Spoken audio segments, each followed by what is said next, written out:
মাদারীপুরে আলুর হিমাগারে ডিম মজুদ, কৃত্রিম সংকট তৈরি করে বাড়ানো হয়েছে দাম। ৩০ টাকা বেড়ে ডজন ছাড়িয়েছে ১৫০। সপ্তাহ জুড়ে বাজারে উত্তাপে ক্রেতার ক্ষোভ।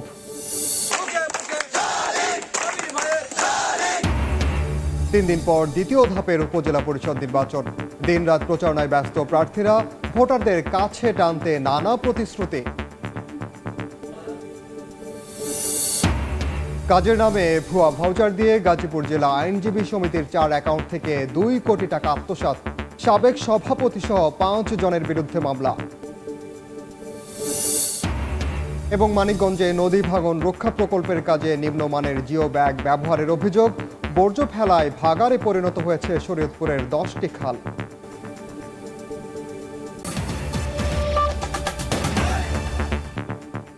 আমন্ত্রণ সময় সংবাদের নিয়মিত আয়োজন। বিভাগীয় সময়ে থাকছি সপ্তাহের 7 দিন ভিন্ন ভিন্ন বিভাগের সংবাদ নিয়ে। আজ থাকছে ঢাকা বিভাগ, সঙ্গে আছি আমি ওমর ইনান। সবজি, মাছ, মাংস, মুরগির পর আবারও ডিমের বাজারে অস্থিরতা। বিভিন্ন জেলায় হিমাগারে অবৈধভাবে মজুদ করে কৃত্রিম সংকট তৈরি করেছেন অসাধু ব্যবসায়ীরা। হুট করে দাম বাড়ায় ক্ষুব্ধ ক্রেতা, আর সরবরাহ কমের খোঁড়া অজুহাত বিক্রেতাদের।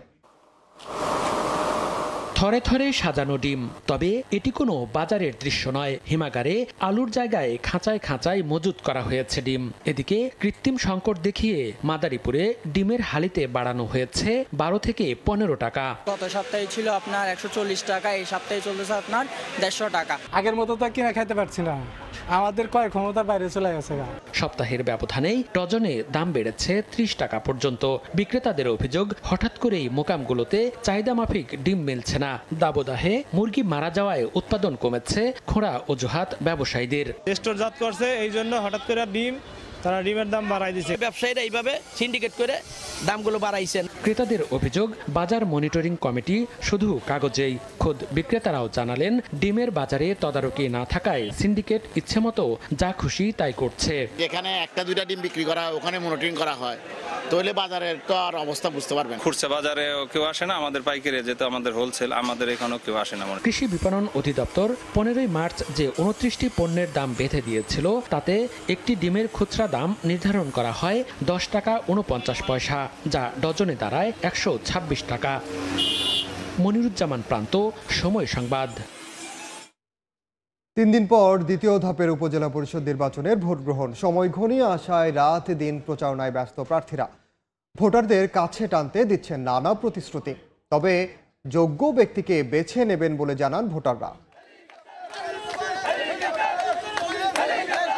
আর মাত্র 3 দিন পর দ্বিতীয় ধাপের উপজেলা পরিষদ নির্বাচন। প্রচারণার সুযোগ আছে মাত্র 2 দিন, তাই শেষ মুহূর্তের তোড়জোড় প্রার্থীদের। ভোর থেকে গভীর রাত পর্যন্ত প্রচারণায় ব্যস্ত তারা। ভোটের মাঠে কোনো ছাড় দিতে চান না প্রতিদ্বন্দ্বীদের, তাই একে অপরের বিরুদ্ধে অভিযোগ তুলছেন। ভোটারদের আকৃষ্ট করতে নানা উন্নয়নের ফিরিস্তি তুলে ধরছেন প্রার্থীরা। আমার প্রধান মিশন থাকবে টঙ্গীবাড়ি উপজেলা পরিষদকে দুর্নীতিমুক্ত করা। স্মার্ট বাংলাদেশ বিনির্মাণে যা যা করা কিছু দরকার, শেখ হাসিনার যে উন্নয়ন আছে সেই উন্নয়নগুলো নিয়ে আমি কাজ করব। তবে ভোটাররা বলছেন, এলাকার শান্তি শৃঙ্খলা ও উপজেলাবাসীর কল্যাণে কাজ করবেন এমন প্রার্থীকেই বেছে নেবেন তারা। যিনি উপজেলাকে একটি ন্যায় বিচারের পথ দেখাতে পারবেন, যিনি শিক্ষাকে গুরুত্ব দিবেন, এরকম একজন প্রার্থীকে আমি এই নির্বাচনে চাই। যার যোগ্যতা আছে তাকেই ভোট দেওয়া উচিত। আগামী 21 মে দ্বিতীয় ধাপে 161টি উপজেলায় নির্বাচনের লক্ষ্যে তফসিল ঘোষণা করা হলেও 2টি স্থগিত হওয়ায় ভোট হবে 159টিতে। এর মধ্যে 24টিতে হবে ইভিএমে ও বাকিগুলোতে ব্যালটে। সর্দার মোহাম্মদ আরিফ, সময় সংবাদ। কাজ না করেই ভুয়া ভাউচার বানিয়ে প্রায় 2 কোটি টাকা আত্মসাতের অভিযোগ উঠেছে গাজীপুর জেলা আইনজীবী সমিতির সাবেক শীর্ষ নেতাদের বিরুদ্ধে। এ ঘটনায় সাবেক সভাপতি আহসান প্রধান, সাধারণ সম্পাদক মিজানুর রহমান সহ 5 জনের বিরুদ্ধে মামলা হয়েছে। এদিকে বারের 2300 আইনজীবীর জমানো টাকা আত্মসাৎকারীদের বিরুদ্ধে কঠোর শাস্তির দাবি সদস্যদের। রাজবুল হাসানের রিপোর্ট, ছবি তুলেছেন জুনায়েদ রুবেল।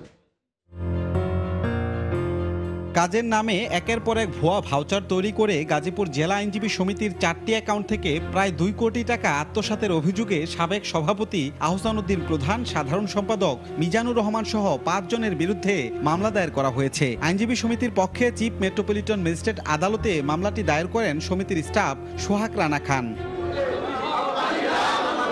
আইনজীবীদের অভিযোগ, ক্ষমতার অপব্যবহার করে সমিতির অ্যাকাউন্ট থেকে টাকা তুলে ব্যক্তিগতভাবে খরচ করেছেন অভিযুক্তরা।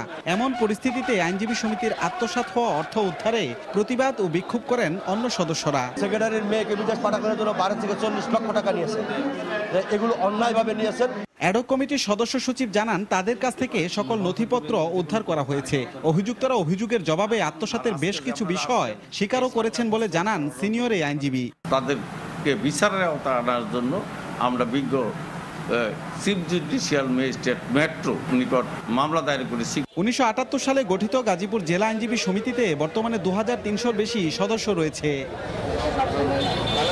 রাজিবুল হাসান, সময় সংবাদ, গাজীপুর। বিভাগীয় সময় আরও থাকছে। দুর্যোগ থেকে বাঁচতে আগে ভাগেই কাটা হলো কিশোরগঞ্জের হাওরের ধান। প্রতি মণ বিক্রি হচ্ছে 850 টাকায়। উৎপাদন খরচ তোলা নিয়ে শঙ্কায় কৃষক। মানিকগঞ্জের হরিরামপুরে নদী ভাঙন রক্ষা প্রকল্পের কাজে নিম্নমানের জিও ব্যাগ ব্যবহারের অভিযোগ উঠেছে। এরই মধ্যে ব্যাগগুলো থেকে বেরিয়ে আসছে বালু। একদিকে কাজের ধীরগতি, অন্যদিকে উপকরণ ব্যবহারে 9/6 ভাঙন আতঙ্ক বাড়িয়েছে স্থানীয়দের। মোহাম্মদ ইউসুফ আলীর পাঠানো তথ্য ও রমজান আলীর ছবি নিয়ে রিপোর্ট। সহজেই ছিঁড়ে যাচ্ছে জিও ব্যাগ, বেরিয়ে আসছে ভেতরে থাকা বালু, অথচ এসব ব্যাগ দিয়ে নির্মাণ করা হচ্ছে নদী তীর প্রতিরক্ষা। চলতি বছরের 1 জানুয়ারিতে শুরু হয় মানিকগঞ্জের হরিরামপুর উপজেলার উজানপাড়া থেকে বৌদ্ধকান্দি পর্যন্ত 1 কিলোমিটার এলাকায় নদীর তীর রক্ষার অস্থায়ী কাজ। গত 15 মে প্রকল্পের কাজ শেষ হওয়ার কথা থাকলেও মেয়াদ বাড়ানো হয় 1 মাস। এলাকাবাসীর অভিযোগ, ধীর গতিতে কাজ করছে ঠিকাদারি প্রতিষ্ঠান, পাশাপাশি নিম্নমানের জিও ব্যাগ ডাম্পিং করায় এখন তা ছিঁড়ে যাচ্ছে। যতটুকু হচ্ছে নিম্নমানের, আমরা সামনে যে বর্ষা আসতেছে খুবই আতঙ্কে আছি। আমরা চাই আরো ভালো মানের কাজ হোক, স্থায়ী বেড়িবাঁধ হোক। নিম্নমানের ব্যাগ শীঘ্রই পরিবর্তনের আশ্বাস পানি উন্নয়ন বোর্ডের। কাজটা আমাদের এখনো সম্পন্ন হয়নি। আমরা কাজ আমাদের সমাপ্তির মধ্যে আমরা কাজটি ডিজাইন এবং এক্সিকিউশন মোতাবেক সম্পন্ন করব। পানি উন্নয়ন বোর্ডের তথ্য মতে মাত্র 1 কিলোমিটার তীর রক্ষা প্রকল্পে ব্যয় ধরা হয়েছে 11,25,00,000 টাকা। সময় সংবাদ, মানিকগঞ্জ। বাজার ও হোটেলে বর্জ্য ফেলায় ভাগাড়ে পরিণত হয়েছে শরীয়তপুর পৌরসভার 10টি খাল। মশা মাছির বংশ বিস্তারের পাশাপাশি দুর্গন্ধ ছড়াচ্ছে এলাকায়। হোটেল মালিকদের দাবি, নির্দিষ্ট স্থান না থাকায় বাধ্য হয়েই খালে আবর্জনা ফেলছেন তারা। আর ব্যবস্থা নেওয়ার গতানুগতিক আশ্বাস পৌর কর্তৃপক্ষের। বিএম ইস্টাফিলের পাঠানো তথ্য ও খান মোহাম্মদ শিহানের ছবি নিয়ে রিপোর্ট। খাল দখল করে নির্মাণ করা হয়েছে স্থাপনা, আর স্থাপনার নিচে ময়লা ফেলে তৈরি করা হয়েছে ভাগাড়। আবর্জনায় ভরাট হয়ে গেছে শরীয়তপুর পৌরসভার চর পালং, তুলাসার, ধানুকা সহ 10টি খাল। পার্শ্ববর্তী বাজার ও খাবার হোটেলের সব বর্জ্য ফেলা হচ্ছে জলাশয়গুলোতে। এতে বন্ধ হয়ে গেছে খালের পানি প্রবাহ ও নৌযান চলাচল। মশা, মাছি সহ অন্যান্য কীটপতঙ্গের বংশ বিস্তারের পাশাপাশি দুর্গন্ধ ছড়াচ্ছে আশপাশের এলাকায়। এলাকাবাসীর অভিযোগ, অবৈধ স্থাপনা উচ্ছেদ, নিয়মিত পরিচ্ছন্ন খনন না করায় খালগুলোর বর্তমানে বেহাল দশা। এজন্য পৌরসভার উদ্যোগ না নেওয়াকে দুষছেন তারা। বর্তমানে আমরা এই খালটা ভরাট হয়ে যাওয়ার কারণে অনেক অসুবিধা হয়। পরিবেশ দূষিত বানিয়ে আলাইছি। আগের মতো যেন এই খালটায় স্বচ্ছভাবে পানি প্রবাহিত হয়। অবশ্য হোটেল মালিকদের দাবি, নির্দিষ্ট স্থান না থাকায় বাধ্য হয়ে খালে আবর্জনা ফেলছেন তারা। পৌরসভার গাড়ি না থাকার কারণে আমরা এই ময়লাগুলো খালে ফেলাইতেছি। আর এ নিয়ে ব্যবস্থা নেওয়ার গতানুগতিক আশ্বাস পৌর কর্তৃপক্ষের। পৌরসভার পক্ষ থেকে আমরা চেষ্টা করব ইনশাল্লাহ ভবিষ্যতের খালগুলো জানি সুন্দরভাবে পরিষ্কার পরিচ্ছন্ন থাকে, আর কেউ জানি ময়লা জানি খালের ভিতরে না ফেলায়। 24.75 বর্গ কিলোমিটার আয়তনের শরীয়তপুর পৌরসভার বাসিন্দার সংখ্যা 56,356 জন। সময় সংবাদ, শরীয়তপুর। দুর্যোগপূর্ণ আবহাওয়া শুরুর আগেই কাটা শেষ হয়েছে কিশোরগঞ্জের হাওরের ধান। এমনকি জেলার উঁচু জমির ধানও কাটা শেষ হয়েছে 80%। উৎপাদন খরচ বেশি ও বাজারে দাম কমে যাওয়ায় লোকসানের সংখ্যা কৃষকের। আর ন্যায্য মূল্য নিশ্চিতে বিভিন্ন পরামর্শ কৃষি বিভাগের। নূর মোহাম্মদের পাঠানো তথ্য ও শরীফুল ইসলামের ছবি নিয়ে রিপোর্ট। গত এক মাস ধরে আবহাওয়া অনুকূলে থাকায় দ্রুত ধান কাটছেন কিশোরগঞ্জের কৃষক। এরই মধ্যে শেষ হয়েছে হাওড়াঞ্চলের ধান কাটা, আর উঁচু জমির ধান কাটা হয়েছে ৮০ ভাগ। মাড়াইয়ের পর একটি বড় অংশ প্রস্তুত করা হচ্ছে বিক্রির জন্য।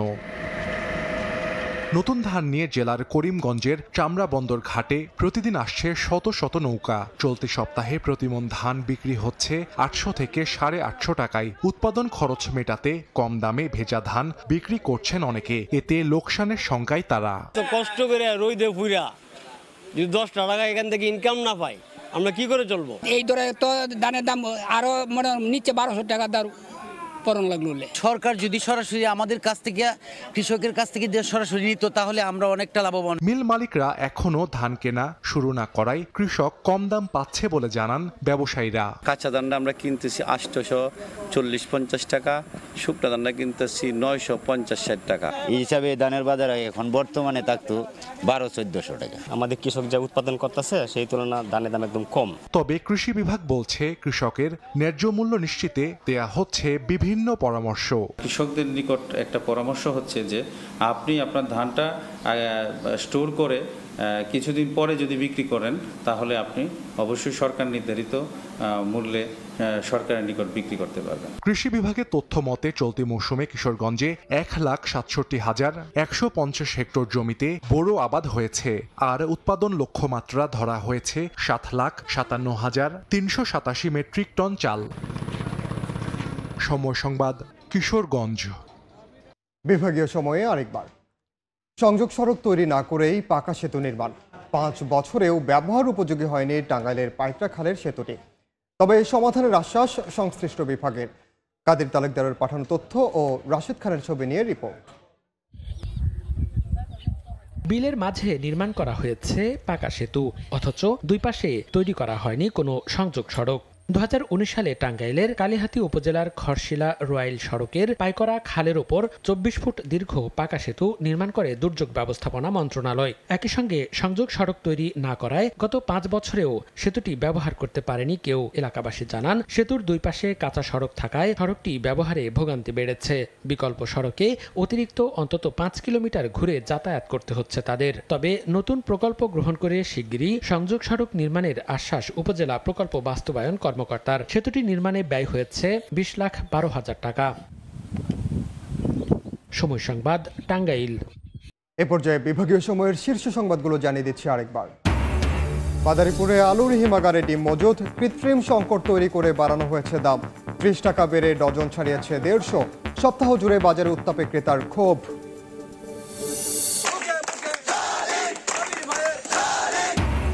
3 দিন পর দ্বিতীয় ধাপের উপজেলা পরিষদ নির্বাচন। দিন রাত প্রচারণায় ব্যস্ত প্রার্থীরা।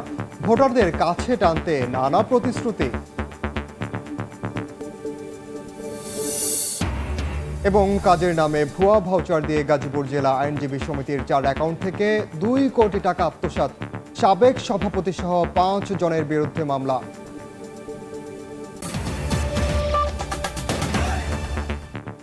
এই ছিল বিভাগীয় সময়ে। আগামীকাল থাকবো চট্টগ্রাম বিভাগের আয়োজন নিয়ে। এরপর আন্তর্জাতিক সময়ের সঙ্গে থাকবেন সহকর্মী তোহা খান তামিম।